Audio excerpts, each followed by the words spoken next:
आमच्यासोबत आता राज ठाकरे आलेत असा मोठा दावा उद्धव ठाकरेंनी केलाय।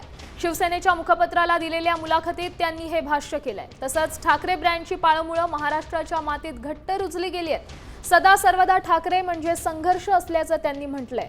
तसंच ठाकरे ब्रँड लोकांनी बनवल्याचंही ते म्हणाले।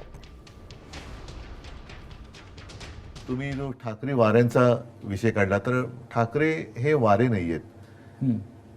आमची पाळमुळं ही गेल्या कित्येक पिढ्यांपासून महाराष्ट्राच्या मातीमध्ये रुजलेली आहेत, खोलवर गेलेली आहेत। अगदी जास्त पिढ्यांचा उल्लेख नाही केला तरी माझ्या आजोबांपासून त्यांच्यानंतर शिवसेना प्रमुख मी आहे, आदित्य आहे, आता सोबत राज आलेला आहे। सदा सर्वदा ठाकरे म्हणजे एक संघर्ष, आणि हा संघर्ष मतलबी वाऱ्यांसाठी नाही तर समाजाच्या हितासाठी आम्ही करत आलोत।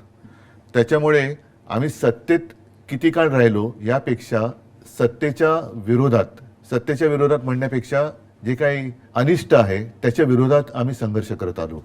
आणि म्हणूनच हा जो काही ठाकरे ब्रँड म्हणा हा आम्ही नाही बनवलेला, हा लोकांनी स्वीकारलेला आहे। कारण त्यांना माहिती आहे की ठाकरे हे प्रामाणिक आहेत, स्वार्थी नाहीत, आपल्यासाठी लढणार आहेत, आपल्या व्यथा आणि ज्या काही वेदना आहेत त्यांना वाचा फोडणार आहेत, अगदी निर्भीडपणे वाचा फोडणार आहेत। म्हणून आज महाराष्ट्रातली जनता इतके वर्ष ही आमच्यासोबत राहिलेली आहे। आता isakal.com आहे देशातील नंबर 1 ची मराठी न्यूज वेबसाईट। प्रत्येक अपडेटसाठी isakal.com ला नक्की भेट द्या।